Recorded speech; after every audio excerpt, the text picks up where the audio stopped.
Welcome to South Harmon. Huh?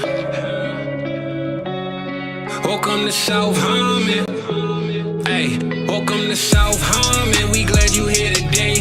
Another AMA. Ask me anything. Super chat is cool if you wanna pay to play. Like and subscribe, that's what we really appreciate.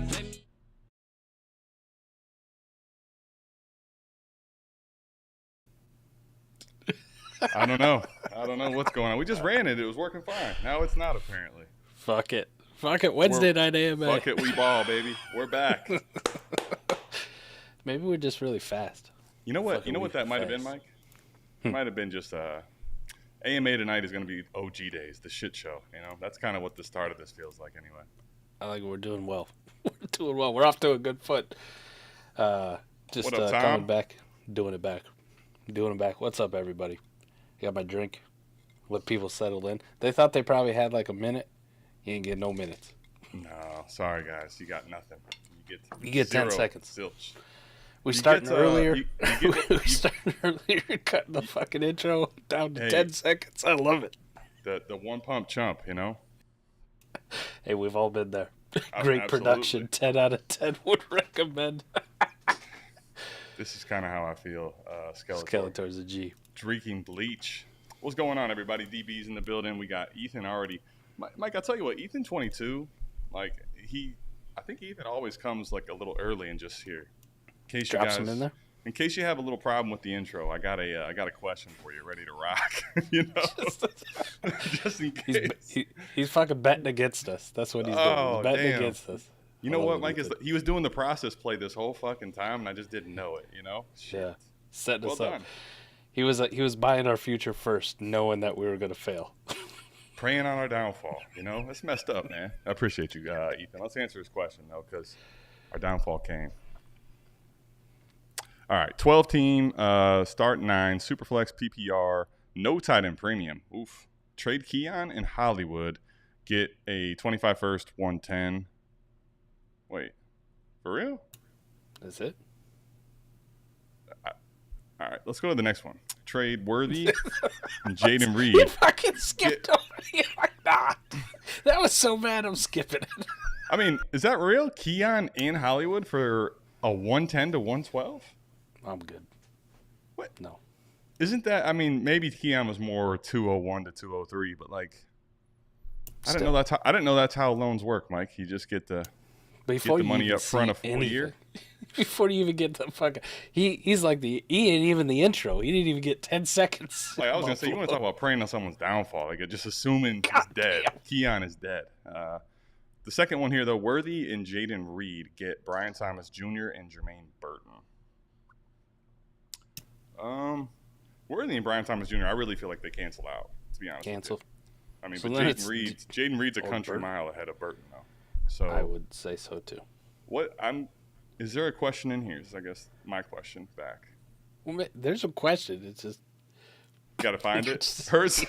Hurts, Caleb, Drake May, Deshaun Watson, Marv and Neighbors, Higgins, Cup, Zamir White, Warren, Laporta, plus 2 picks in each round of 25 and 26. You're fine. Don't panic. You just doing deals to try to do deals now. That's what that screams to me. Like, hey, it's the doldrums, and it really hit after the Celtics won the finals. Sorry, Fizz, if you're watching, apologies. Guess you won't be flying to Dallas. I tried to tell you and let you down easy, but what up, Fizz? I hit up Fizz and he hit me back, and I was like, yeah, I'm gonna have to hit you back before AMA. I didn't have any time, but Fizz, I'm hitting you up now. What's up, my guy? I just said Fizz right after that game. My condolences. But it really hit me after the finals, right? We're over. Yeah. We're in like the shittiest part of the sports world. For sure. Like schedule right now, aren't we? This is the true dead period. It's not just Dynasty. It's everything's dead. Period, you know? Everything's dead. We need Scott Fishbowl kicking off. We need the Expo, Adam. We got no basketball to watch. Baseball, I guess, if you're a baseball fan. Adam, when's the last time you watched a baseball game in its entirety? You know what's funny, Mike? I went to a baseball game this year and didn't watch it in its entirety. Major League or? Yeah, I went to the I always want to call them the Indians. I just can't help it. But the Guardians, all right? And The Guardians. yeah, my Are buddy they invited. good this year? I don't think they're actually that good, to be honest with you. Name Now, me a player on the Guardians. to tell you the truth, this is how little I follow. I got nothing. Is Shane Bieber still there? He's hurt though. He got hurt. Okay. I guess you could. Fuck. So technically, yes, that's a correct answer. Jose Ramirez? Is he still? That sounds correct. I got no fucking idea. I'm trying to- Christian's probably like in shambles right now. Yeah, he's Listening fucking to this. pissed. You guys are fucking degenerates. You don't know a single. I'm trying to think. I'm actually really trying to think right now. Like, do I know? I think I do. I just can't think of them off the top of my head. Well, I should. Here's what I was going to tell you. I should, because the game they were playing versus Detroit, the first two innings, they already the over happened. My buddy bet the over, and it was 7 runs. They had 11 runs in the first 2 innings, and so all those hits. Still don't know really any of the players, but I didn't watch the full game to answer your question. No, Unfortunately. I want to say Jose Ramirez is still playing for the Guardians, for the record. I mean, I'm looking forward to the F1 race this weekend. Skeletor's a big MLB guy too, so I felt like that was needed after the comment he had. You know, Take that, you see how that works? We got the mic. We control shit, bitch. All right. I'm looking forward to the F1 race this weekend. That's about it, though. Like, By the it way, just really hit me. It was depressing to be like, there ain't fucking shit on, man. This is what you had to have to get into the pool at the vacation I was on. For the record, the amount of times I was in the pool and what I would call vacation versus what I was on this last year, they're just not the same. So Not the same. traveling with a 2-year-old, calling it vacation, It's not Tales all the vacation no time. more. no, man. The Not crazy part, vacation I no come more. back more tired. She won't sleep. My wife doesn't sleep. She's pregnant. It's a whole thing. Anyway, that's what's on my wrist though. All right, the pass for the pool that I'm still Back not to using Ethan. today. Back to Ethan. Don't let the doldrums get you. All right. I know it's a dead period, but you got to trade, especially like that. You I'm gotta not. do it. I'll tell you one thing. I'm not. Somebody just put a comment on here that I don't feel like I should put on the screen, but Do it. I don't. I'm gonna put it on briefly, but I definitely don't. I don't Well, agree with. I didn't think it was going to be that bad. I don't agree with the last part. I know Scott, he's not a narcissist, but I know understand Scott why you personally. do what you have to do. They are bringing on a lot of creators, though, for sure. 3 weeks straight of F1, Mike. Look at Koopa. Koopa's the GOAT. Let's go, man. No more every other week, right? No long pauses. I'm ready. My body's ready. My fantasy F1 team is ready. Intro this year, you know? My fantasy F1 team is ready, Adam. Even though it's in like 4th place. Can you tell me more about this for the record? I'll live vicariously through you. Do fantasy F1? Yeah, exactly. Yeah. So essentially, it's kind of like DFS in a way. You know how you have a budget. You have a budget, and then you got to sign guys to contracts. So you only have so much money. Each guy has a different so it's value. a salary thing. Each guy has a different value assigned to him, and you choose the contract length. Now the contracts become important because you can't. Once the contract expires, you get locked out from using them again for at least one race. So use them wisely. Use them wisely, and you got to pick and you got to pick an overall team. Oh, So really? So each team's got 2 drivers. Okay. So you pick a You're team. in 4th out of how many? I think there's like 6 people in the league. So talk I about guess being. I guess that was a however bad you want to question. look at it. Was that a bad question to ask? My bad. That's I was trying to be engaged. I'm asking all the wrong questions, you know? I think it's a glass half full, half empty thing. We're looking at it as full as we can. Maybe not half, but we're looking at it as full as we can, you know? At one point, I was in 1st, but then bad things happened. Sergio Perez, if you guys don't follow F1, he's the teammate of the superstar Max Verstappen, like the number 1 guy, the guy. It's like cruising to another championship, Adam. He's his teammate, and the last couple races, he's fucking crashed. Really? And I don't get it. It's kind of like if you picked a guy in DFS, right?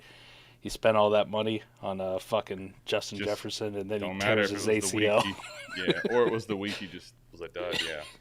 Yeah, except for I got Sergio locked into a 5-week fucking contract, so it's like Justin Jefferson tears his ACL every single fucking week. It's rough. Well, Mike, I'll tell you this. Either you're just unlucky, but you're making me really not necessarily all that excited about possibly doing the F1 fantasy right now. It's good just because it's like I don't know shit about fuck. It's pretty awesome. But I do like watching the races. I do like F1. It's a nice little escape sometimes just to watch a race. And the good thing about F1 races compared to NASCAR is they're only about an hour and a half. They kind of fall within that time frame. I like that, bringing a little Ruth Langmore into it, going Ozarks on us there. That's nice. Yeah. The downside of F1 races is they're all over the fucking world, so sometimes them races, ain't till any time of night. That is midnight. That's supposed to be a good thing, though. If you're a degenerate, it's supposed to be a good thing. Like, you can bet whenever you want. Or the other downside is you got to wake your ass up on Sunday at fucking 8 a.m. to watch this fucking thing. Listen, what is this, Koopa? Do you have a warp tool for these guys? I mean, what? Listen, I don't know anything about this. Koopa can talk the shit because he ain't in the league. All right, bring your ass in here and get dominated. All right? Come on in. You'd be dead last. You don't get a rookie first round pick for being terrible either. It's redraft. You're fucked. No, Adam. And the interesting one with the salary or whatever, you got to pick a lot of real shitty drivers, and they're just trying to get lucky on which driver's not gonna be shitty that you pick. Like, just give me a week where you're just not a fucking turd. You're really just not a turd. So there's only one American who races in F1, Logan Sargent. Yeah, and he's by far and away. He's by far and away the worst fucking driver. Terrible. He's got the worst fucking car. He's a terrible driver. But, sometimes you pick him for your fantasy team because he's like that turd burger on DFS that you just need to sneak in. So you need to have one spot with someone with no money just so you can fit everyone else in. Exactly. Is that really what America's become? Damn, don't. It is. Hey, America tried to apply for a fucking F1 team this year, and they told them fuck off. They got denied, right? That's what. Yeah, they told fuck off. We need to switch topics, not because there's a lot else to talk about, but just because this is making me depressed. I'm not sure what cool stories in reference to. It's probably to something Jay. I said that wasn't actually that cool. But we got a super chat from Tyler. Whoa. What? Not the other Tyler. The one who just comes here to call me a fish. Is this Algier? It could be Tyler Algier. Be Tyler Algier. Appreciate the super chat. You didn't even need to skip the line, but did it anyway, Mike. It's like having the fast pass when no one's at the park. We appreciate you, Tyler. That's dedication. 12-team Superflex PPR. We got a 0.75 tight end premium. Start 11. Failed to start up. Hurts, Dak, Tua, Bryce, Levis. Well, I don't know how you failed to start up when you got those quarterbacks personally, but CMC, Hubbard, DK, Judy, Myers, Shakir, Michael Wilson. Definitely wide receivers are Dookie. Ingram and Sanders did move. I did move some picks for 2 extra 25 first. How do I save this? I mean, you got 2 future 25s. You got all those quarterbacks. Like, this isn't that horrible. I mean, it's not great, but it's not like you. So the first thing is you got to wait a little bit, but CMC has got to go if you do not want to contend this year, which I don't think you can anyway, frankly, without moving a bunch of QBs. I think he can contend, but it does involve moving quarterbacks. Yeah, I mean, and that's the thing. Like, I would say this, Mike, one of the things with the quarterback horde, now, I've done it one time. This is going back when the market was different for quarterbacks. Typically, though, like, well, more often than not, they don't just start purchasing the quarterbacks ahead of the market value or where they went in the startups immediately. Right. You normally have to wait a little bit for that to happen. But, well, go ahead, though. Let's assume that he can maybe move one of the quarterbacks at a reasonable price. I don't think that quite necessarily saves this entire thing just yet for this season. No. Not that you're in a horrible spot. Well, it's a good thing I put out dirt cheap Dynasty buys for contending, right? Send that 3rd and 4th. Tyler go get Lockett? Chuba. He's already got Chuba. Yeah. But go get fucking Tyler Lockett. Gabe Davis had to the wide receiver room. Go get some of these crusty-ass running backs. Me and Eric just did the podcast that comes out tomorrow, and we talked about some more. I just scheduled super that. crusties. I'm ready to listen to it. It's going to be fun. some more super crusties, man. Some real dirt divers that you can get. Some of these dudes you can get for free, and they're going to put fantasy points on your team. Now, ideally, I wouldn't like to start him right out the gate, but listen, he's got CMC. His quarterback situation is tits. DK is fine. Jacoby Myers is fine. Judy, Adam, I won't put you through it. And his tight end room's okay. It really is. And he's got draft pick liquidity, so you don't really have to be in a hurry. Now, if your goal, like Koopa just did the podcast, if your goal is to be the 101, you better figure your shit out real quick and start moving stuff. But True. if that's not your goal and you just kind of want to go into it and kind of see what happens, at least early in the season, maybe split the first 4 weeks, go 2-2, and then have a good assessment of kind of where your roster's at, you got the fucking pieces to sell off and start buying Mike Evans and DeAndre Hopkins and like all these fucking vets that you can get, move one quarterback, you'll get 2 of those fucking types. Easy. Yeah. You start adding to that running back room too, just with any RB on a 53 or dudes who are emerging. All of a sudden, you go from looking like, wow, this is a clusterfuck to a team that's got Hurts, Dak, CMC, maybe 1 or 2 other good wide receivers, and Evan Ingram. Listen, you can win a league that way. You can win a league with this framework of a team. Yeah, I think the main thing though is like, if you want to keep the core, essentially, if you don't want to tear it down right now and go to this, what do you want to call it? Basically, tear it down to rebuild for next season, right? So if you want to keep the core intact, I think the main thing you got to think about is essentially trying to plug holes, almost what do you call that? Flex seal up some of these spots, right? What you don't want to do though is invest too much of your future, because you still are going to need some things to go right for you for this team to actually be in the playoff mix. And it can happen. And then there's a comment down here from Chip Diamonds. You got to sell Levis and Bryce as soon as there's a value spike. Here's the thing. The quarterback room in general, obviously, you need to sell some of those guys. But a lot of it's going to be ending up getting and hitting on some things at the right time, If you can contend, cool. You got those 225 picks to move in. But if you don't, CMC during the season is a very movable asset. Evan Ingram, you probably wait for a spike week. But, again, you should be able to move some of these older guys in the season if you don't necessarily try to fold it in right now. I think that's probably the most logical and most likely way to really proceed with this. You could obviously go way in. You could lean into this and try to sell all these quarterbacks now. But if there are no buyers, the only other way is to tear it down. Well, hypothetically, just think about it. Like, maybe you can move Levis for a Devontae Adams and a running back. Like, a decent running back, a dude who's going to start. Let's say Aaron Jones, right? Devontae Adams and Aaron Jones for Levis. Like, that's something that's might be attainable. Sure. Now you add it to this team. You take Bryce, and maybe you can move Bryce plus those 2 firsts, and you might get an elite receiver and maybe another running back now, Adam. And now you're sitting there with a Devontae Adams type, a DK as your third wide receiver, an elite receiver in your starting spot, CMC, a usable RB2, a cheap RB3 in Chuba Hubbard, 3 fucking quarterbacks, which you could still down tier off of one of those guys if you really felt like it, right? Down tier off of Tua, pick up another piece, etc.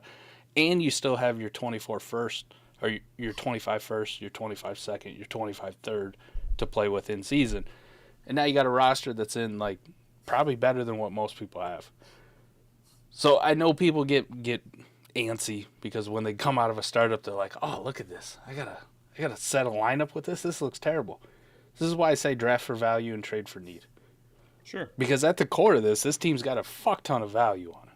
It does. Well, yeah, it definitely the dynasty value is not like best utilized across a submission of a lineup, right? But that doesn't mean that the value that you have on this team is horrible. Like I wouldn't say that you failed the startup, to be honest with you. Like I would not call this a failed startup. I think that you don't have I don't think that you have the best roster construction with the assets you have right now, but that isn't a fluid thing. Or that is a fluid thing, I mean. Like you can totally change that with a few moves here. I wouldn't be overly panicked about this team. I think what I'm trying to do is see if there's any type of cheap players that I could add to this right now to kind of flex flex seal some flex spots, really, and then try to move some of these quarterbacks at the right time when bye weeks start happening, when teams have injuries at quarterback and people are just absolutely hard pressed for quarterbacks at that point. Yeah.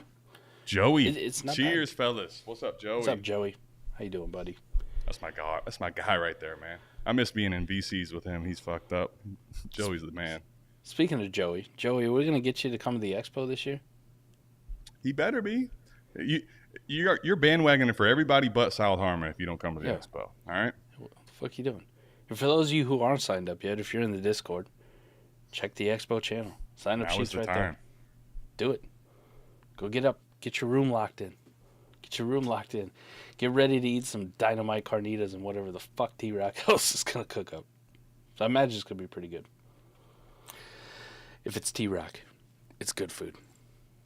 That guy takes care of us. Oh, T-Rock is good food is, I think, not, it's true, but it's so much more than that, Mike. It's the best food you ever had. I mean, at least for me. Them carnitas the first time around, like I still think about those from 2 years ago. I'm still pissed at Cody from last year for leaving them motherfuckers out. Don't even. Don't. Too soon. It's not even been a full year removed. Too soon. I found him on the ground with 3 tacos just ready to rock that had been way out of the fridge. Now I'm like, God damn it. Lord forgive him, for he knows not what he do. These kids these days, man. Just can't Tyler handle the says booze. all these wide receivers finish in that wide receiver 2 to 3 territory. Feel like Dak, CMC, Hurts, or what decides if this team wins. Yeah, I mean, that's the thing, right? You just try to see if you could build up the flex spots a little better and just submit lineups and then kind of let fate do the rest. For sure. Yep. I'm game time decision. We haven't bought a house by then. We are live. I hope you don't buy a house by then. No offense. Joey, I mean, this is terrible. That's horrible to say out loud, but yeah, I'm rooting for you to be at the shit house, frankly. You know? Selfish.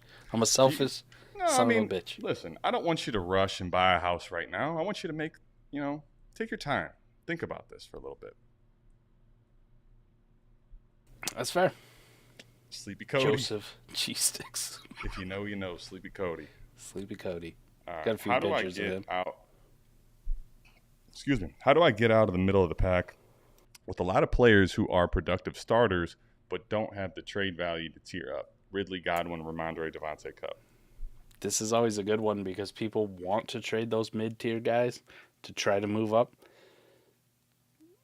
You know, if you're on the other end of the spectrum, those guys aren't the most appealing to you.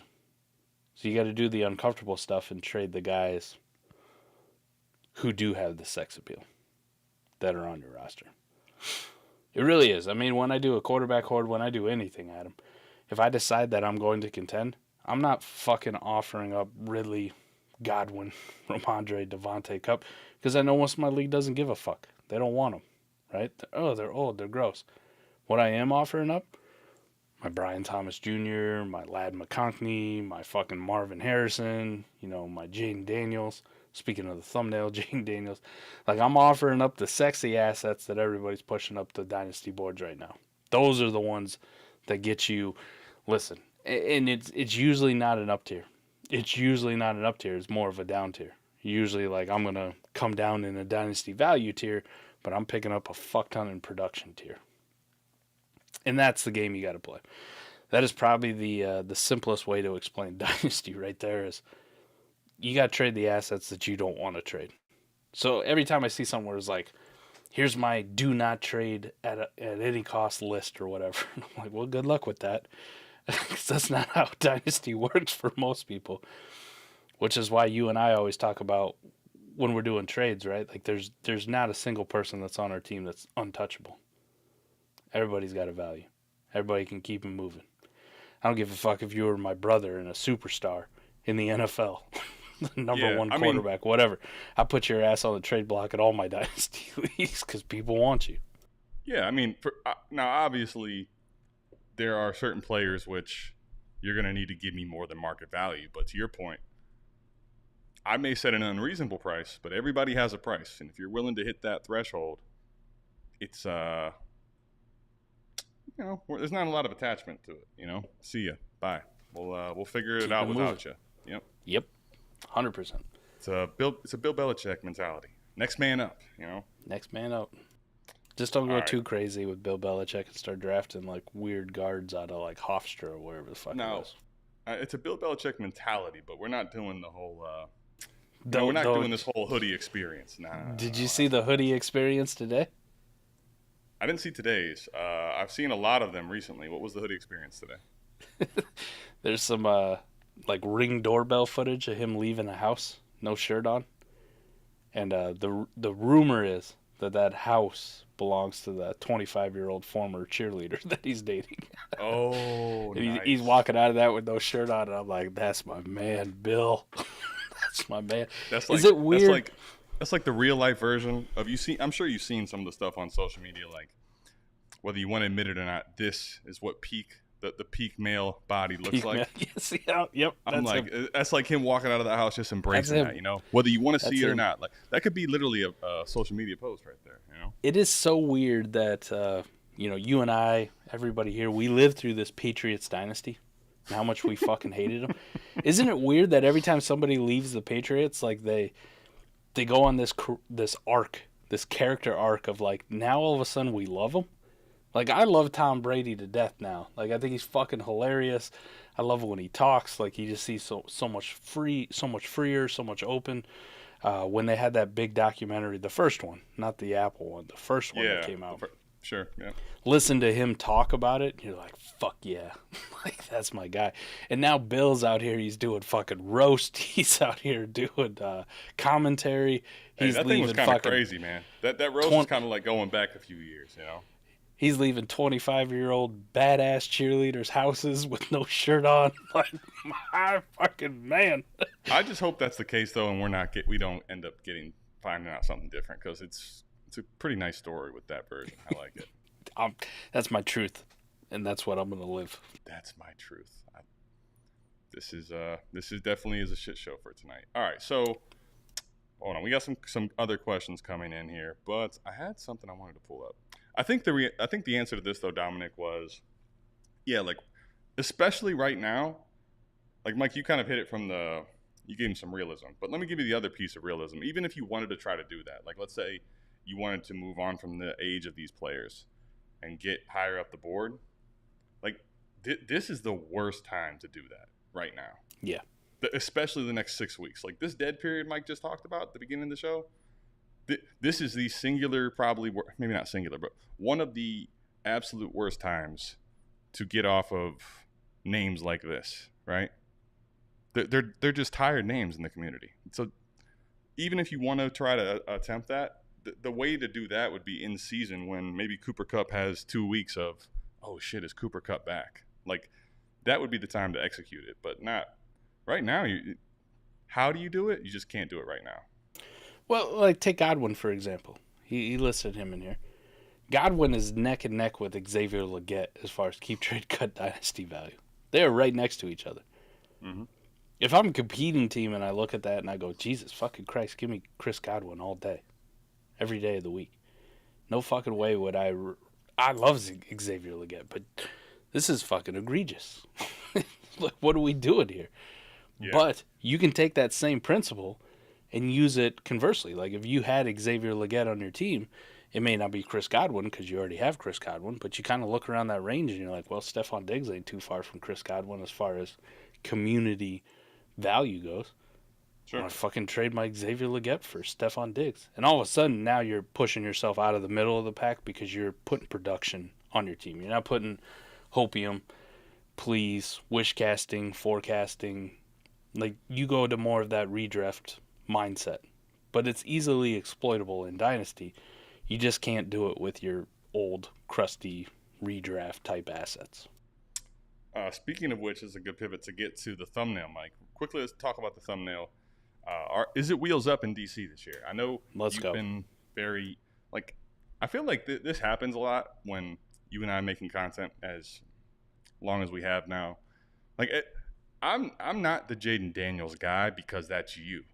But that also, like, I really like Jaden Daniels. I'm just not quite to Mike's level of, 101. So that being said, like I'm very much a believer in this offense really taking a step forward this year. But where are you at as far as not just, I guess, what Jaden Daniels is going to bring to fantasy, but for the entire offense, talking about the whole Commanders team? I think it's going to be better. And last year I thought it was fine with my guy Sam Howell, like running the show. The offensive line really let him down. Can I give you an interesting stat about that? I just found out like a couple weeks ago. You know they led the NFL in pass attempts last year? Mm-hmm. Chuck that fucker. Crazy, man. Like, I know they were chucking it, but to say that they led the entire NFL, 650 damn near, 646 I believe it was. Like, they were really slinging that thing. Hey, man, Eric Bieniemy had them boys fucking cooking, at least on offense. Now, when Sam Howell started throwing all those picks, it started going off the rails. But he had that offense humming for a good bit. You're not wrong. He did. And then they traded away almost their entirety of their fucking defense for, like, peanuts. Right? And they just waved the white flag and said, we're firing Ron at the end of the season. Get the fuck out of here. I like this offense. Listen, to replicate what it did, especially at the start of the season, I mean, as an Eagles fan, they put a fucking ass whooping on Philadelphia. They absolutely fucking, and Sam Howell balled out of his fucking mind. That offense was unstoppable. Our defense couldn't stop a wet fart. I expect more of the kind of same. Now, I don't know if it necessarily translates to a whole lot of fantasy success for the other pieces, right? Because in the way Jaden Daniels is going to get that team better is going to be a lot of selfish shit. It's going to be a lot of him running and him making plays on his own and him scoring touchdowns, on the ground. And maybe the passing volume isn't there. And maybe like all those ancillary pieces like Brian Robinson, he's not going to get all that extra bonus of Sam Howell checking the football down to him because Jaden Daniels is instead going to take off and run. Austin Eckler may not get a resurgence in value because, again, it's a running, selfish type quarterback. Not I'm saying Jaden Daniels is selfish, but the way the offense is going to move is going to be a lot like kind of what Baltimore used to be back in the day. No, sure. It's just the way it is. But there is going to be some offset, right? Like Jaden Daniels converting more first downs, keeps a fucking team on the field and gives people used to potentially have a red zone touch or a red zone target. So I think everything kind of offsets it. So if you're looking at the ancillary pieces of the offense, I think it's probably just a net neutral.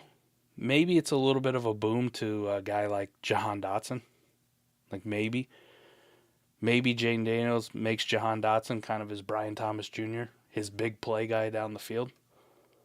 And he relies a little bit more, just what Terry McLaurin's done his entire career. Just kind of be that alpha that gets disrespected. But I don't think I'm going to value Terry McLaurin any differently than I have in the past. I'm probably not valuing Brian Robinson any different than I have in the past.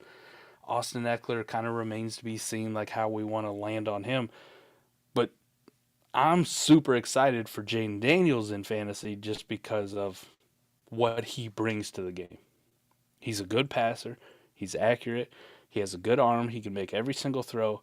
And we know what he brings on the ground, which is that 800-yard dream that we're always chasing at the quarterback position. So for fantasy outlook, it's the fucking Jaden Daniels show. I know on the thumbnail you put another guy on there. I hate to be the Debbie Downer, but it doesn't really fucking matter. This whole offense is going to go through Jaden Daniels and what he provides or does not provide. So much so, Adam's like, I'm muting myself. Fuck this. Still nothing. He's dead. I'll vamp here. Why figures he got so excited he unplugged his shit. Yeah, I did. I actually hit the unmute button, but I moved my computer around and apparently it took my mic off. So took your mic right out of the socket. But then I'm like, oh, did I actually mute myself? You had me all fucked up. But what I was gonna say is that to your point, you said, like, yeah, the offense is gonna go as Jaden Daniels goes. There's no question about that. I think with Terry McLaurin, I mean, he's at the age though. The only way any of his value goes up, he's almost like extremely cemented in this range. We know what his floor pretty much is. Like we basically continually see what the Terry McLaurin floor is. To one degree or the other, year in and year out. I think there's a range of outcomes, Mike, where Terry McLaurin actually is having one of his best fantasy seasons, but that's going to be a small range of outcomes. Like to your point, if I was betting on this situation, I'd say Terry McLaurin probably finishes as a wide receiver 2, back end wide receiver 2, pretty much like we've seen for the majority of his career. And that's like I think that's I don't even think that's being like disrespectful to Terry. I think that is still him playing very well. It's just, as a rookie, I don't expect Jaden Daniels to come into this situation and completely solve everything right away from saving this team, having them winning a bunch of games. Terry McLaurin's great. To your point, like John Dotson better be better. Otherwise, he's fucking droppable. I mean, the guy's been not that great the last year. But I think the offense, what I would say about it, though, is with Jaden Daniels there, I bet you there's a lot more up and down. Like, there's going to be some weeks where Terry McLaurin's bad. The whole offense kind of is rough.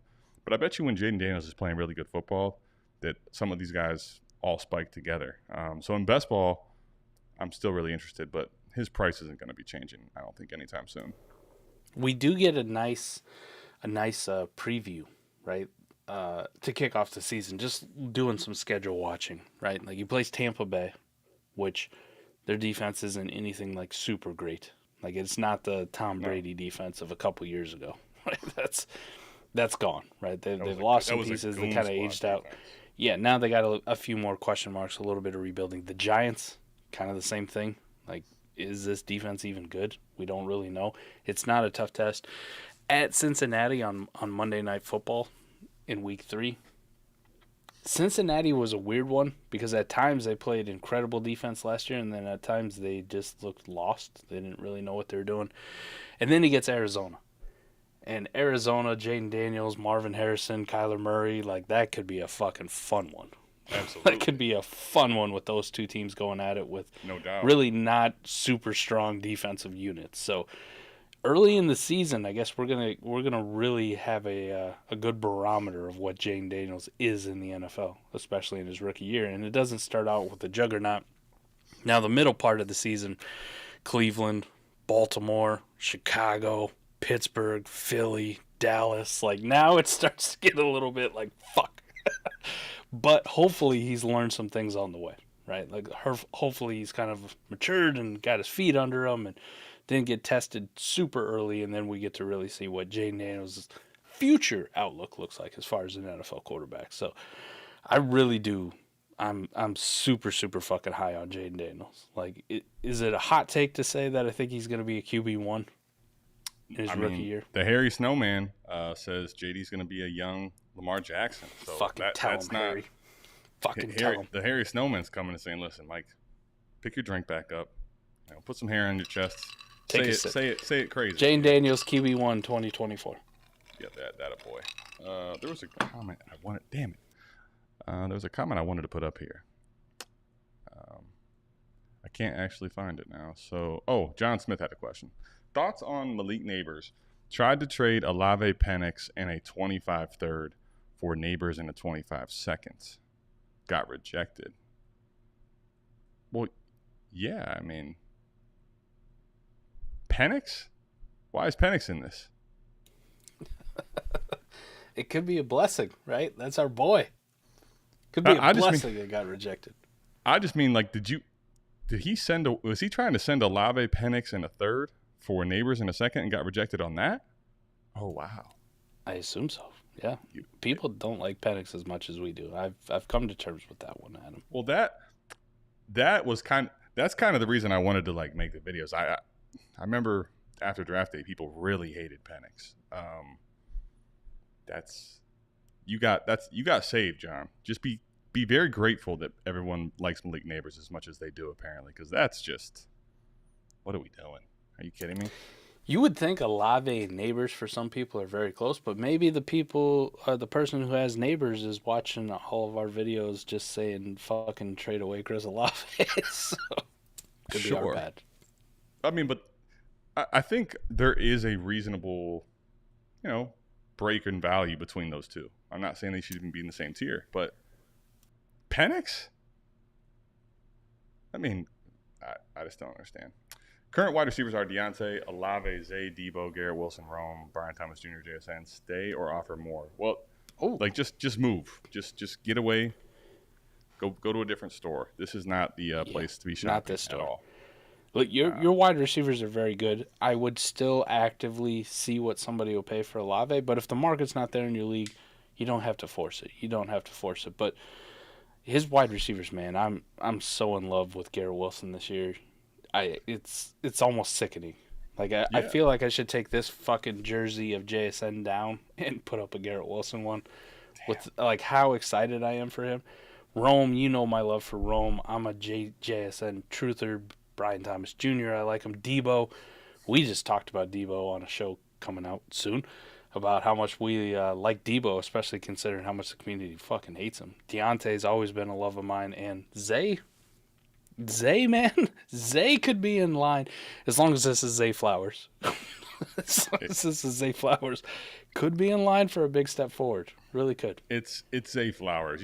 You don't name him in this order and throw in frickin' Zay Jones in the middle of. Well, if you did, John, before. That's another crazy thing you did. But I'm with you. I think here's the thing though, with the core that you have here, it's great. It's a great core. I actually don't even necessarily think the move would make that much sense, frankly. Like you already have Rome, right? You don't need to go dip into that pool again. I'm not saying you wouldn't like to have Malik and Rome. I have teams like that, but you already have Garrett Wilson. Like the way I kind of look at it is instead of having to have this ridiculous squad in 2 to 3 years, Garrett Wilson I think could be elite this year. Olave is not probably going to be elite, but he's a great wide receiver too. A good wide receiver too. Yep. So is Zay, Debo, and then you still have the upside of what Rome. Deontay could be a wide receiver too for you this year. You still have a wild card in JSN, BT. Like you have enough on this where. I think what I'm doing, if anything, is actually exploring more the opposite of the trade with Olave. Like, not necessarily. I think Olave is not the best receiver to try to go up with because most people probably aren't going to give you that value that he's an elite receiver when you're going up the board. But when you go down the board, totally different conversation. And this room allows you, I think, to be very flexible to do that. I don't think I'd be coming off here. I don't think I'd be coming off Penix. Like, it just really don't. Dude, maybe it's just us. But before I put the super chat on, I literally said when I did a pretty in-depth video on this, if you have Penix, like you're diamond handing him. There's just not a point in time where I'm selling off of Penix until he steps on the field. Like even if you think you're getting what Penix's value then is, like it better be well above market. Basically. And if you're not getting that return, I'm holding him until that happens because I don't think people realize when he actually is, the Atlanta Falcons starter, the difference in what he's going to command as far as price goes. Yes. That being said, Super chat. We appreciate that, Dylan. Let's see here. We need to fix that. That needs a much better and proper,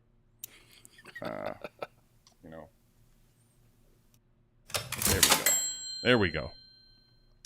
All right, 12-team, even though it's Canadian, 12-team Superflex startup just ended league-faded quarterbacks. I got Lamar, Kyler, Jayden, Purdy. I would say so. Traded Kyler for Penix, JSN, Najee, 27 second. Was this solid for me? It's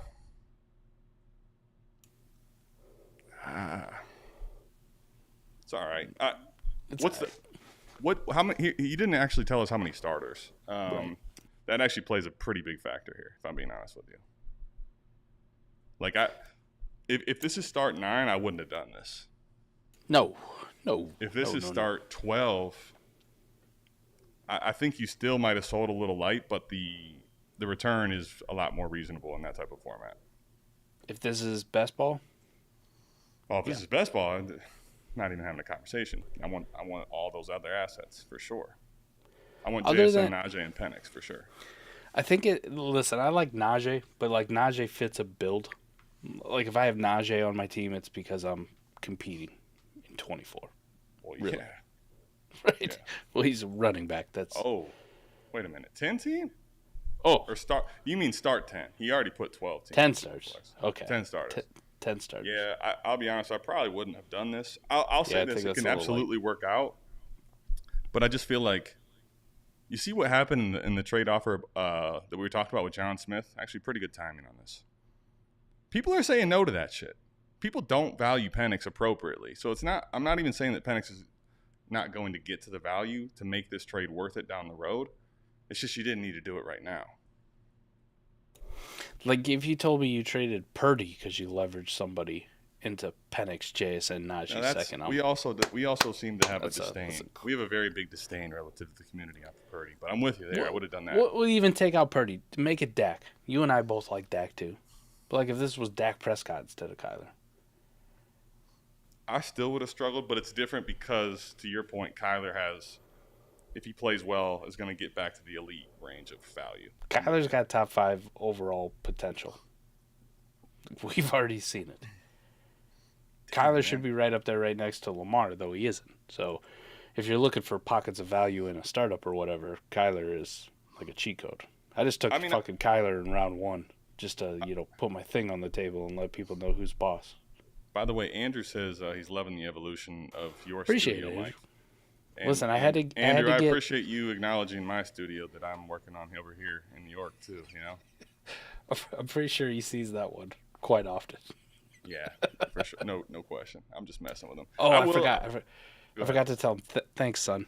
You didn't call me on Father's Day. I'm sad about that. Are we beefing? No.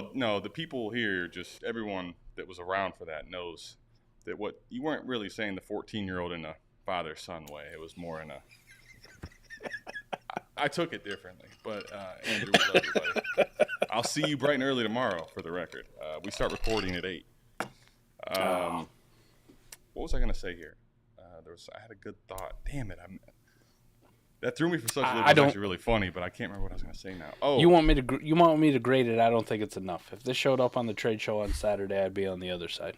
That's what I was gonna say. So you know how on the trade show we talk about like the trade in the vacuum up front, right? And then we start going over the microdynamics and all the stuff that involves both sides. Like I understand with the quarterbacks that you had and what you're trying to build with your team and probably with what was available at the time, why you did this. So like I think it can work out. I think when I have those, especially these 3 type of quarterbacks, Mike, I got Kyler, I got Jayden, I got Lamar. There's a very, very short list of these type of rushing Konami upside quarterbacks that exist. If I have 3 of them, like I'm not trading out of it for a quarterback that is not projected to play at all this season and that everyone's kind of devaluing. JSN, who right now, like it's kind of weird how much JSN's kind of a leper at this point to a lot of the community. Najee in a second. Like basically what I'm saying is while this could end up working out for what you're trying to do, I feel like somebody just got Kyler for a bag of, shit they were getting ready to dump off at the trash. I'm just I don't like it in this format, but it could definitely work out for you, Dylan. I get why you tried to do it. It's funny that you say that there's a finite amount of these Konami guys. There is. And really, he had 50% of them. That's what I Because mean. the only ones he added is Allen Hurts and A-Rich. Those were the only Infinity Stones he was missing. So, I mean, but here's the thing. Fuck you. I'm not doing this.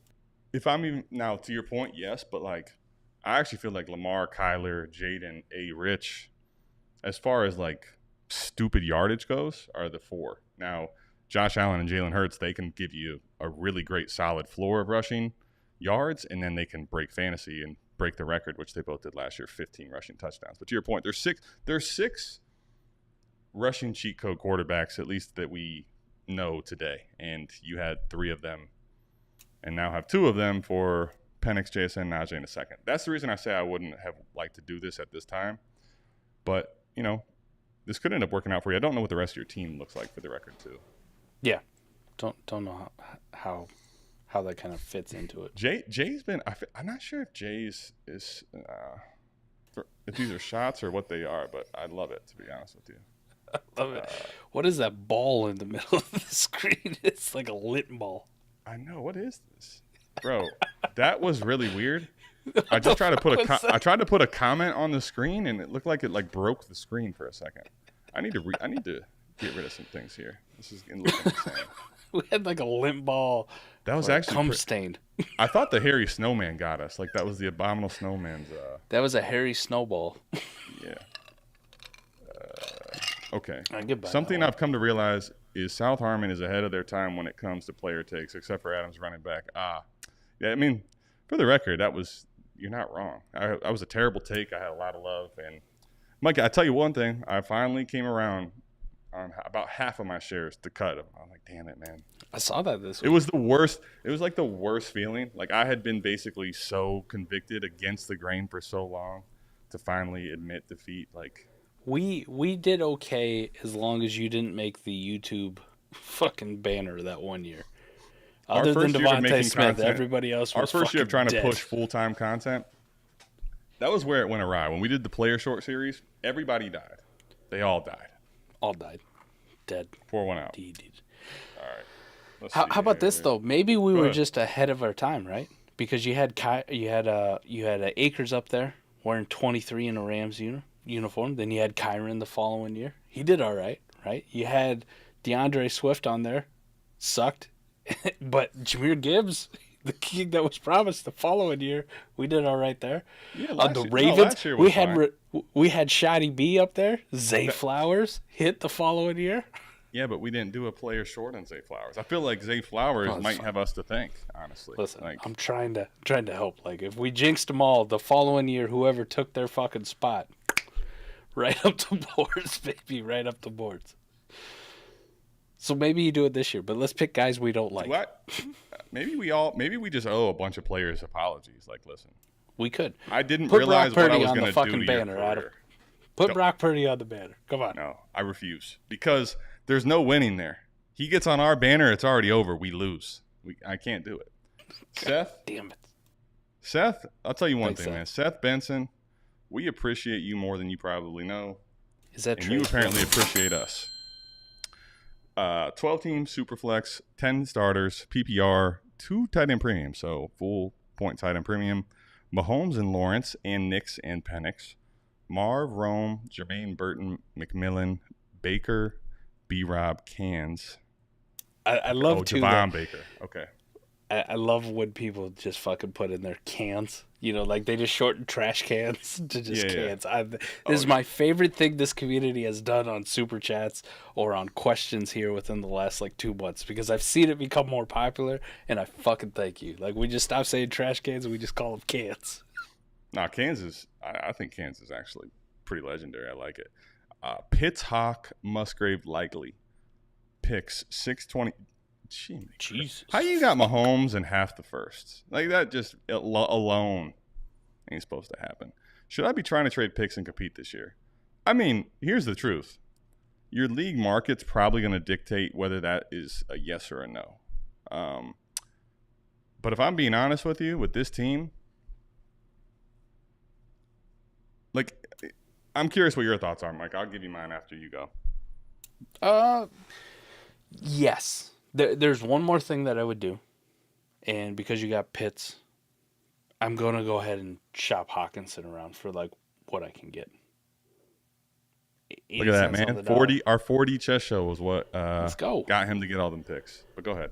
And I would say yes. If I'm sitting on 625 first, I have Mahomes, I have Trevor Lawrence, I've got Nix, who's going to start games this year, and then Michael Penix just kind of waiting in the wings. I'm fine there. I drafted Marv, Rome.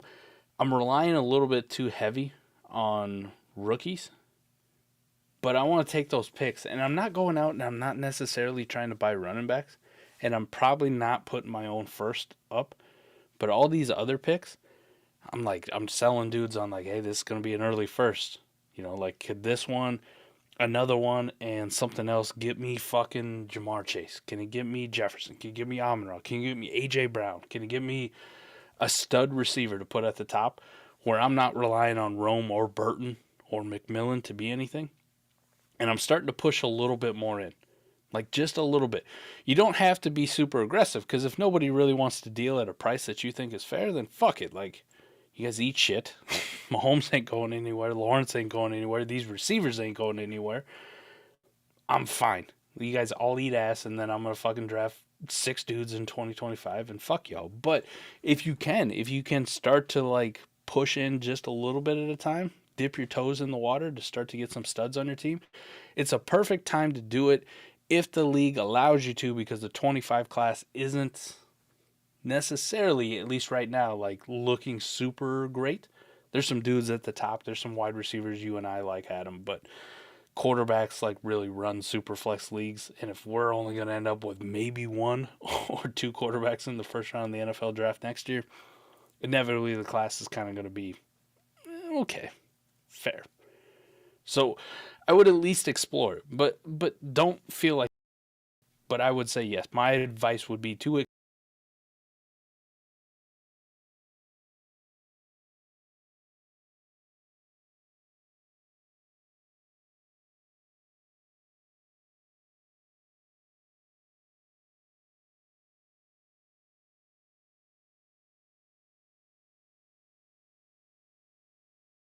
You hear me now?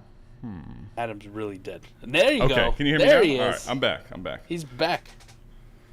I didn't hear the last little bit of what you said, but You good, buddy. I know you were struggling there with that mic, so. no, I was like, what the hell just happened? So, what I was gonna say though, you made some good points. What I'll say the 4D play here is, in my opinion, and looking at some teams that I've had a bunch of picks on, and how those teams have come to fruition with the one that won, and then some teams that actually missed the playoffs still. And kind of, not that the value's wrong, just I didn't expedite the timeline the best way I could have. And what I'll say about this is, right now the 25 class I think is a great point, because just in generic, right now these are going to be viewed as generic picks, these 625 first. Unless you can tell me, what I was going to ask you, Seth, is if you give me your sleeper username, I was going to put this into the lab and kind of give you a little more detailed run on it, because right now the 25 class isn't viewed the highest. So it's kind of viewed a lot more like 22 was, where it's like, it's a first round. There's going to be some guys, but no one's like overly excited like they were for 23 and 24. The reason I say that is, in college this year, as that happens, teams that are going to be – there's going to be two things that take place. The teams that end up looking on the outside and going to miss the playoffs, right now you have a 50-50 chance to have their picks if you have 6, right? If that's the case, so if you wait on this a little bit, like if you basically wait until the playoff picture becomes more clear, and combine that with the fact that in college some of these 25 picks are going to start balling out, and some guys that we didn't really know and we can't project right now are going to be very good players in the 25 class, they're going to start to get a little buzz. You basically have both of those things working for you, and at that point I think you'll have peak leverage. Where right now, like, I would do it for the right offer, but you're going to have someone that values 25 picks to a reasonable degree, and probably you're going to have to send maybe multiple picks to get a player that matters. Where you go to the point, let's say 3 of these are looking like playoff firsts, dude, that's where you strike. I think the one for me, at least on the 25 class point, for me, just to kind of highlight this, is I did a mock draft with the C2C guys. Now think about it generally for C2C, Adam, and I think you'll agree with it, especially early in the draft, we're always trying to take guys who are like going to be NFL dudes, like first round talents, right? Those kind of guys. That's kind of where we're projecting, because you want the college production at least for a year, and then you want them to graduate and go to your NFL roster and then help you dominate for another 4, 5, 6 years, whatever it's going to be, right? Yeah. So I did this mock draft with all these C2C guys. And I think all of them share basically the same kind of principle, Adam.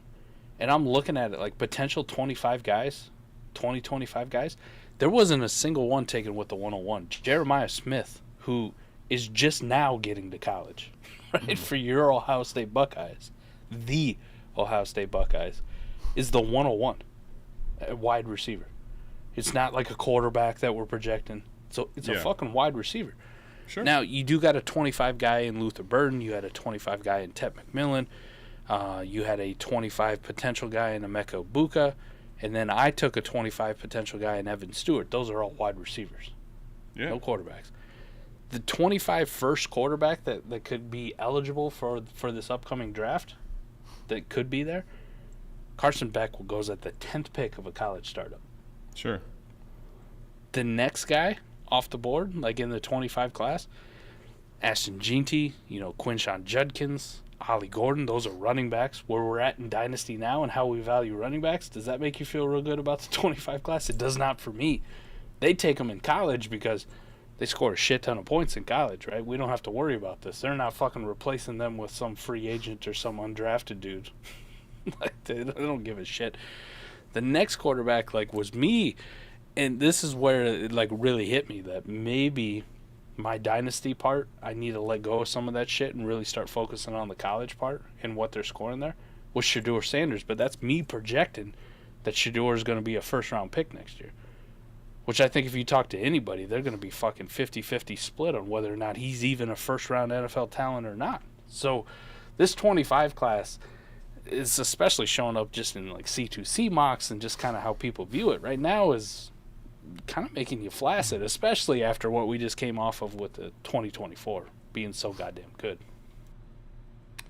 I mean, I hear you. I know we've kind of had conversations about this to degrees of like nauseum, but like I know for you and you're not wrong, for Superflex in general, like this class was so deep because there were 6 first-round quarterbacks.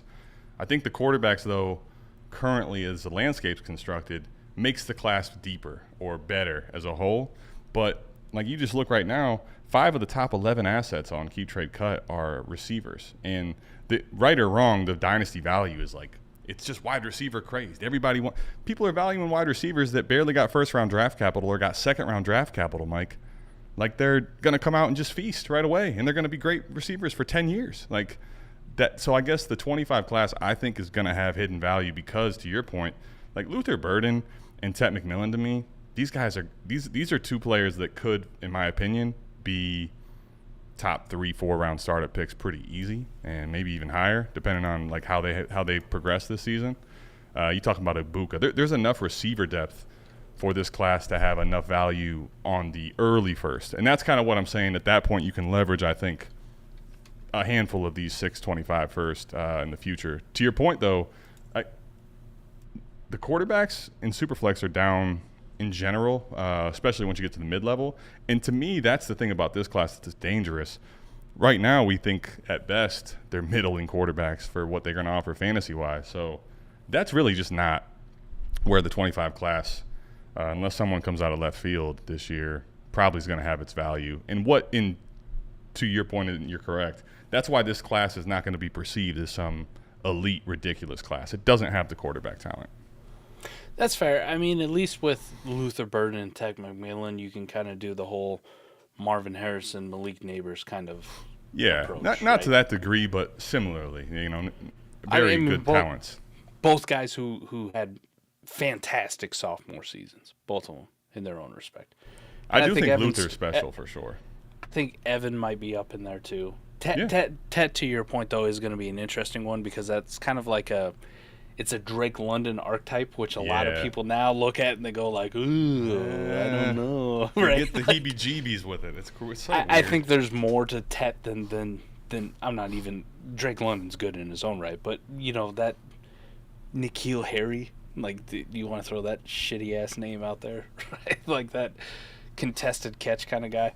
But there's more to Tet's game, but I think Evan Stewart might be in there. So maybe to your point, Adam, it is run by wide receivers and the quarterbacks become on the back end, and maybe we get surprised by them.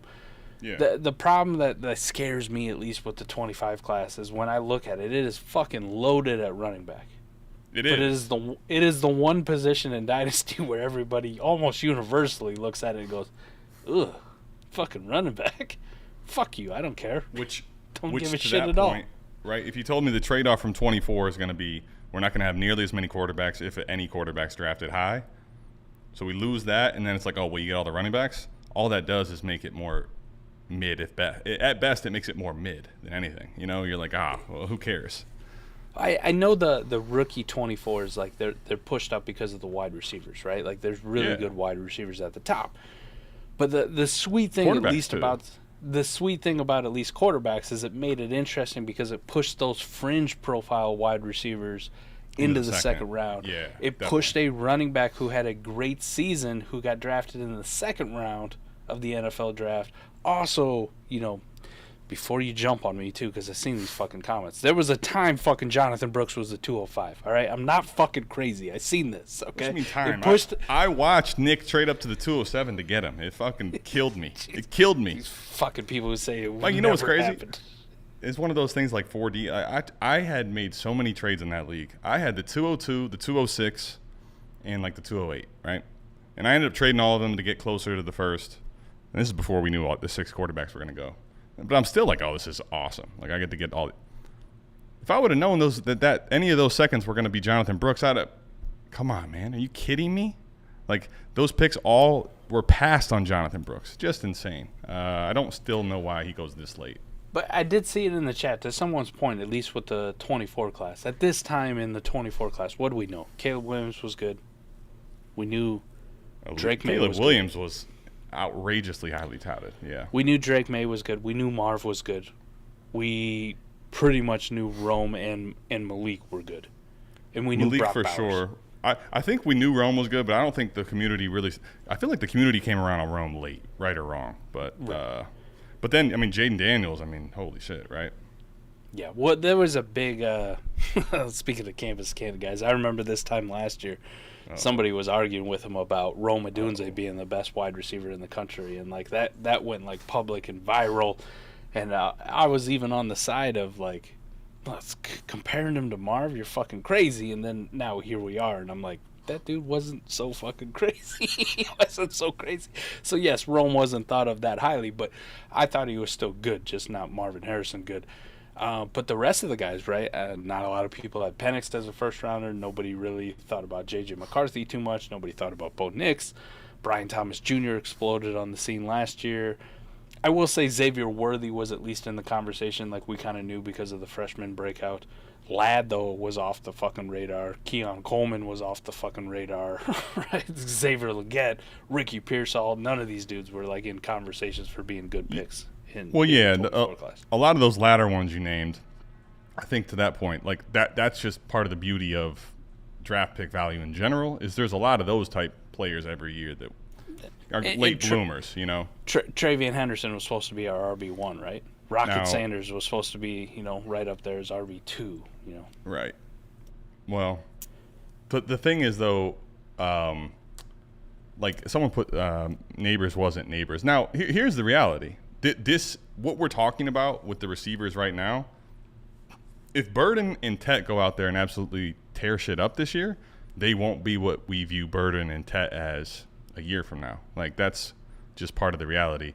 But Neighbors last year, I don't think maybe people hadn't the community hadn't as a whole come around to it, but Neighbors in this time last year had an unbelievable season, and Kayshon Boutte was starting to become nobody, and that was a big deal because Kayshon Boutte was supposed to be the guy, and he just clearly wasn't. Malik Neighbors had another unbelievable season this last year. I mean, to say Neighbors wasn't Neighbors now, but he was at least Xavier Worthy Neighbors.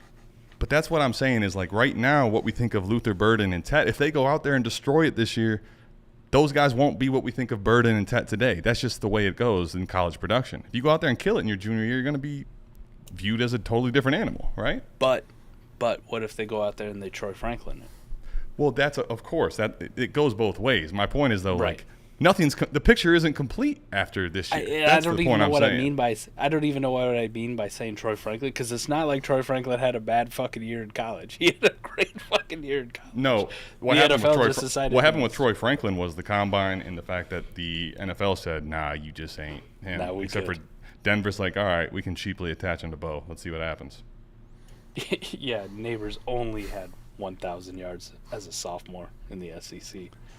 Yeah, I mean, Jaden Debro's speaking the same language as us. Excuse me, did someone say Jaden Daniels? We sure did. We think Jaden Daniels is going to be him, but not necessarily the offense. Listen, Debro is a Derek Brown.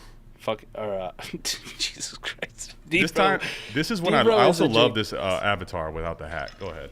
Debro is a Jaden Daniels truther, just like myself. Yeah. So I got to ask Debro, like, what is a hot take for Jaden Daniels fantasy finish? Like, when do I go from just being reasonable to, like, Mike's on a fucking, he's out there? Because I said top 12, QB1 finish in his rookie year. Do I gotta go to like that's top not 6? That's really not super spicy in my. Is 6 spicy? Is 6 top 6 spicy? 6 is spicy. All right, I want D-Bro to tell me too. Like, what's too spicy? I think 6 is spicy, but it's not. At least I don't think top 6 is like you should be out on an island. Like Mike needs to go to the insane asylum. You know. This is like when I go to the Mongolian grill and they got the levels of spiciness. I want to see what the top is. All right, D-Bro, you tell me what the top is. The top is this. Your mouth hurt. Everything hurts for days, and nobody wants to go back. Both ends. both Good ends. Lord, Mike started drinking already. I mean, to be fair, he probably started drinking before he got on here, but he's been sipping this whole show for damn sure. I've heard enough of those clinks. It's funny how that role's reversed. You remember before we had video, when we first started doing podcasting, I used to have the actual metal. Well, not just that, but I used to have the metal like ice cubes in the glass, and if I was trying to drink while talking, it was just shattered Mike's ears. Now, how the turntables? How the turntables? Listen, it adds substance and flavor to the show. That's what I'm going with. D-Bro says hot take is top 3. It's the pinky out. Okay. All right, hot take. Whoa, top 3? Woo. All right, Top that's 3. hot takey. Yeah, that's hot takey. That's hot takey. Just because there's still so many quarterbacks currently that are. Oh wow! Jalen What Hurts, D-Bro Josh says. D-Bro says, "Wow." A Rich. I mean, Let me think on this one, D-Bro. it's not impossible. Like I would be surprised, but I see how it could happen. He'd have to go To be fair, bananas. he's just saying this is hotness. He's not putting his Derek Brown stamp on this one yet. Mike, this comment is putting the Derek Brown stamp. If you just kind of see, this is what people do in the media, right? They take words out of context and they just put it up there. Look, Derek Brown said Jaden Daniels is the top 3 quarterback in 24. It does kind of sound like a cowbell a little More bit. cowbell. More cowbell. Fucking glass is empty. All right. Last question. Which one do you want to go with here, Mike? Ooh. Let me scroll up. I didn't even know we had questions. Oh, well, it's kind of like every show. We just keep talking. We have some questions, but not a huge amount. Sure, we got a good one? We have a couple here. I mean, do you want me to just pull one? How about Dabba-Dubby? Dabba-Dubby? Have the 5th pick in a rookie draft? What about that one? How far up are we at here? Oh, there it is. Up there. Yeah, I did We see up this there a one. ways. All right. Have 5th pick Dabba-Dubby. in a rookie draft this year. So 105. 14-team start 2 quarterback. The 14 team changes things quite a bit. I have Herbert and Watson at quarterback. Just off of that, do I take Neighbors, Rome, or one of May, JJ? I feel like my team would benefit from both. Quarterback. If you told me 12 team and you wanted to take Neighbors or Rome, go for it. You tell me 14 team, it's quarterback. No question. I mean, it isn't, in my estimation, quarterback, no question, but I think at this point what I will say is I'm thrilled at this 105 spot because there you go. if the quarterbacks come off the board, so for example, what I'm saying is if Caleb and Jayden are both gone, which for the record, if somehow one of those guys is there at 105, it's not a discussion. You take them and you fucking run. If it's not one of those guys now, you almost just there's no wrong answer at the 105 because it's 14 team, right? Like I would be thrilled with any of those 3 receivers as well as whatever the quarterback 3 is, and you're gonna have your pick of one of them. Like at the 105, you're still gonna be able to take one of those receivers guaranteed if that's what you'd like to do. The one thing is with the quarterback horde that gets a lot of shit going here in this channel with comments. That is absolutely optimal and a peak way to like maneuver things in a 14-team league because the scarcity goes up to a whole different degree. So let me ask you, Mike, who's your quarterback 3 in the class? Is it Drake? Drake. Okay. That's where I'm at too. But go ahead. But JJ's right there. Not to disrespect him at all. JJ is right there for sure. Yeah, I mean I think it's really close for me. I have them basically one after the other in my Dynasty rankings. I'd say this, though. I don't know. You didn't list. Like, do you actually have a decent quarterback 3 or someone that you can pencil in? Like, even if you had I don't even care who it would be, Daniel Jones, Geno, I'd prefer it be someone higher up. In 14 team, those elite receivers still are hyper valuable. And what I would probably like to do there is, Mike, because in 14 team, it's all about depth. And if you could basically trade that receiver at peak value for like 2 to 3 really good starters, that'd be something I'm interested in. But at quarterback here, if you take May or JJ, I think the biggest thing would be to don't get impatient, right? Be willing to let that be your quarterback 3 and wait until the hype starts to build around that player. And now you have a totally different conversation and situation here with Herbert, Watson, and JJ, and you can trade any one of them or May, whichever it would be. So I have no problem taking that quarterback if that's what's there. But if there's any chance that Caleb or Jaden's there, there's just not a conversation. You just take those 2.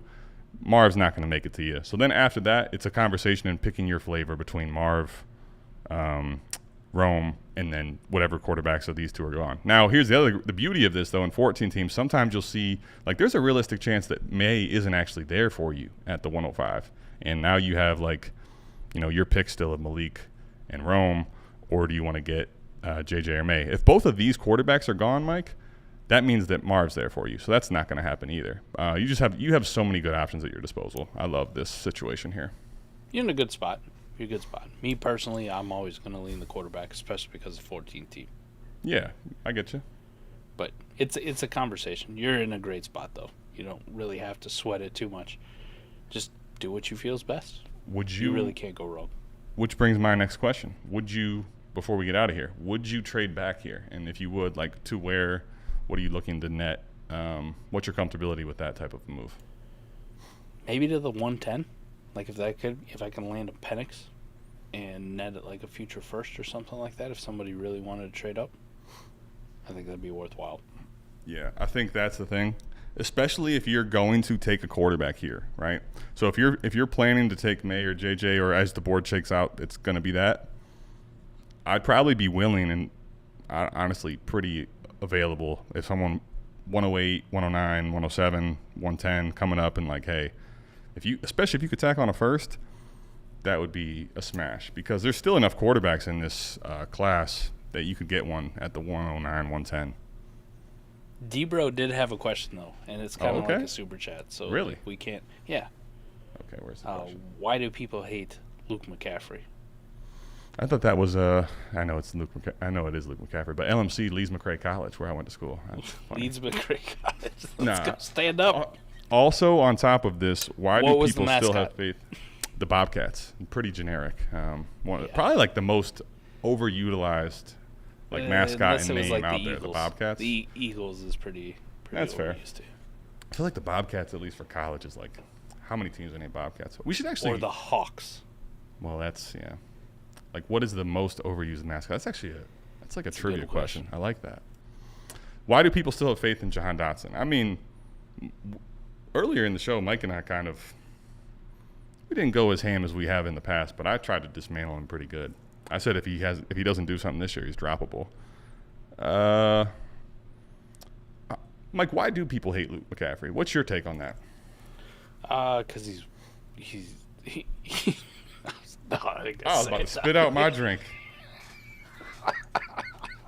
I ain't gonna go there. No, it's because he went. There's hardly anything in here, too. Oh my goodness, I'm like, how about that? Because he went to Rice.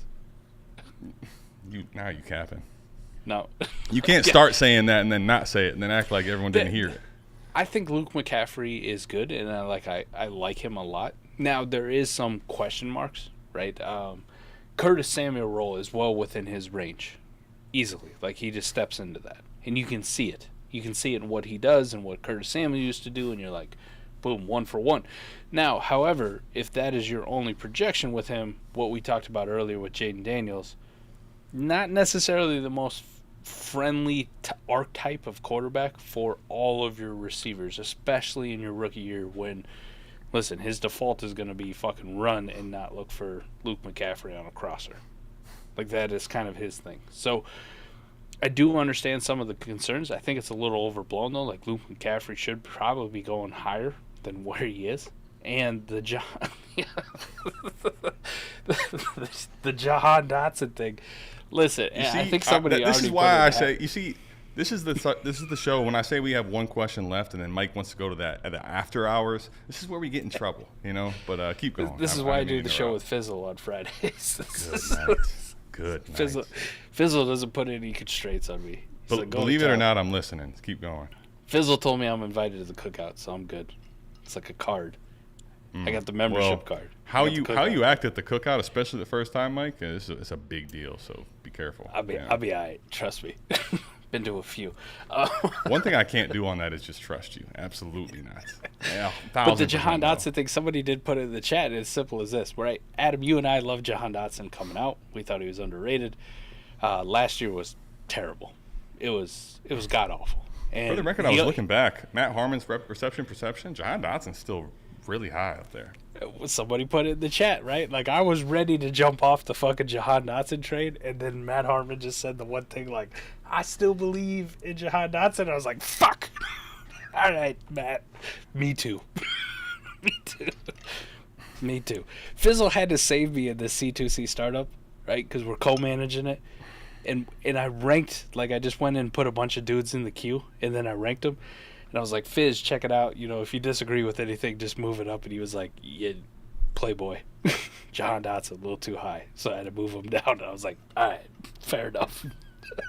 I'll default to you. I feel like I'm not letting my love get in the way. I feel like at this point, not only has it gone off the rails, but I still don't really know where you stand on Luke McCaffrey. I feel like we went down Jahan Dotson completely. He's good. He's good. I don't know, like, if I would rank Luke ahead of Jahan Dotson. Like, I still have too much Jahan Dotson. No. Okay. Well, where do you have it? Like, well, give me this. You don't have. It's a tough question, but like, why do you think the community? Or he said, why do you think people hate him? Like, why do you think the community's so low? And do you think he's a worthwhile bet at cost then because of that? He's just not sexy, right? It wasn't a guy who came into college as like a super hyped guy at wide receiver.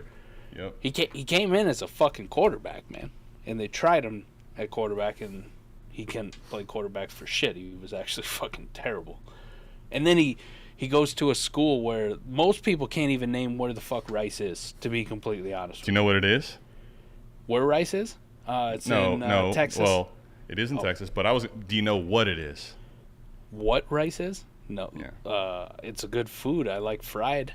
The Rice Owls. Come on now. The Owls. Oh, what the mascot was. Okay. Yeah. I thought you meant, like, is there a name? Like, is it a fucking Mormon school? Is it a Methodist? I don't fucking know. I have no idea. Mike's got his head in the this cookout, man. He's thinking, the food, rice. Speaking of that, I did Google what's the most common nicknames for college teams in the United States. Eagles. Okay. I mean, Eagles, I was going to guess. Hawks, Tigers. Tigers is actually a pretty good one. Yeah, it's high up there. Bobcats doesn't even make the top 10 list.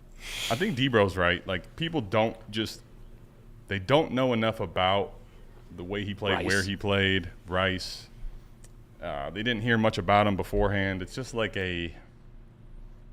it's such an unknown. And then I do feel like there's a bias to where, he got there because his last name's McCaffrey. And that I think is stupid, but is what it is.